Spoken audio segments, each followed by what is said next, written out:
सौतेली बेटी का सौदा। ये कहानी है मोदी नगर शहर की, जिसमें वंदना नाम की लड़की अपनी माँ के साथ रहती थी।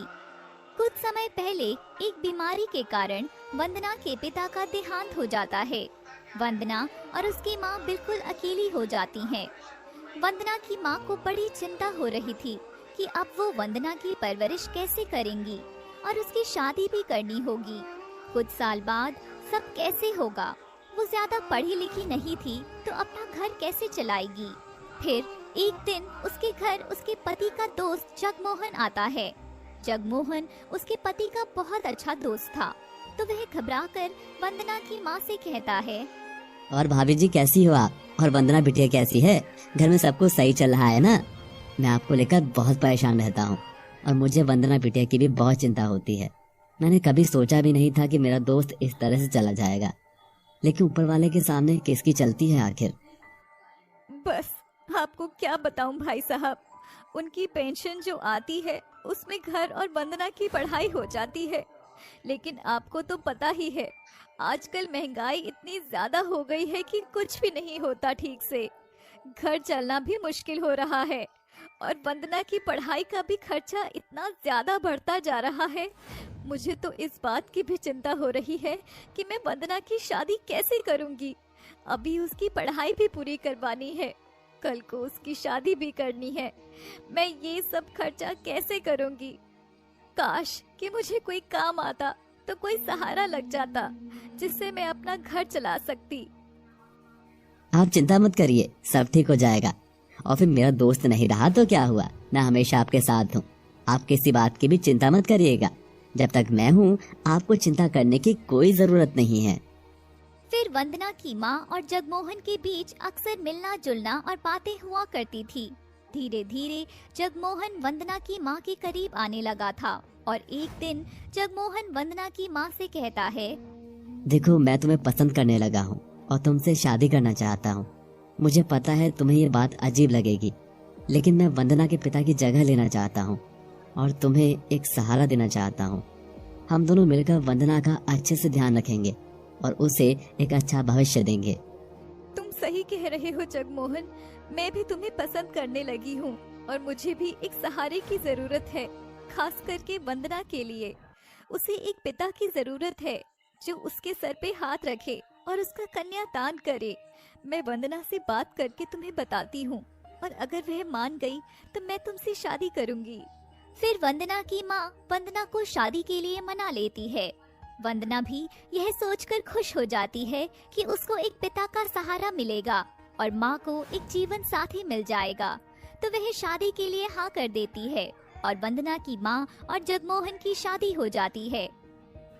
शादी के बाद जगमोहन शुरू में तो बहुत अच्छा रहता है, लेकिन धीरे धीरे वह वंदना की माँ के सामने शराब पीने लगा था। शराब पीकर उन्हें उल्टा सीधा बोलने लगा।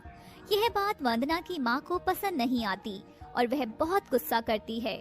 फिर अगले दिन जब उसका नशा उतरता है तो वह जगमोहन से कहती है, जगमोहन, आजकल तुम इतनी शराब पीने लगे हो कि तुम्हें होश ही नहीं रहता। तुम्हें याद होगा मैंने तुमसे शादी इसलिए की थी जिससे मैं वंदना को एक अच्छा फ्यूचर दे पाऊँ, लेकिन तुम तो ना कुछ काम देखते हो और ना ही उसके फ्यूचर की कोई चिंता करते हो। तुमने तो एक नया ही ड्रामा शुरू कर दिया है, शराब पीकर गाली गलौज करना। क्या है ये सब? तुम्हें शोभा देता है क्या? इस दिन के लिए मैंने तुमसे शादी करी थी। मुझे तू ज्यादा भाषण मत दे, समझी? मैंने कोई जबरदस्ती शादी नहीं की तुझसे, अपनी मर्जी से करी है तूने। रही वंदना की बात तो उसकी चिंता तू मुझ पर छोड़ दे। मुझे क्या करना है मुझे बहुत अच्छे से पता है, ठीक है? क्या पता है तुम्हें? जरा मुझे भी तो बताओ। तुम्हें किसी बात की चिंता नहीं, ना उसकी पढ़ाई की, ना लिखाई की, ना उसकी शादी की। मैंने तुमसे शादी यह दिन देखने के लिए नहीं करी, इससे तो मैं अकेली ही भली थी। कम से कम मुझे कोई टेंशन तो नहीं थी। मैंने तुमसे शादी करके बहुत बड़ी गलती की। फिर अक्सर जगमोहन और वंदना की माँ के बीच लड़ाइयाँ होने लगी। लड़ाइयाँ इतनी बढ़ गई कि जगमोहन वंदना की माँ पर हाथ उठाने लगा। यह देखकर वंदना बहुत घबरा जाती है। उसे कुछ समझ नहीं आता कि वह क्या करे। वंदना की माँ वंदना को समझाती है, बेटा तू चिंता मत कर, सब ठीक हो जाएगा। लेकिन दिन ब दिन हालात और बदतर होते चले गए। उन दोनों का झगड़ा और बढ़ने लगा। जगमोहन इस बात से बहुत परेशान होने लगा कि वंदना की माँ अक्सर उससे लड़ाई करती है वंदना को लेकर। एक दिन फिर वह सोचता है कि वह इस मुसीबत को जड़ से उखाड़ देगा और वह अपने दिमाग में प्लानिंग करता है। क्यों ना मैं वंदना को किसी अमीर आदमी को बेच दूं, जिससे मुझे पैसे भी मिल जाएंगे और वंदना से छुटकारा भी मिल जाएगा। फिर इसी बात को अंजाम देने के लिए एक दिन जगमोहन वंदना की माँ से कहता है, सुनो, आज मैंने वंदना के लिए एक बहुत ही अच्छा कोचिंग सेंटर देखा है, जिससे उसकी पढ़ाई बहुत अच्छे से हो जाएगी और आगे फ्यूचर में उसके काम भी आएगी।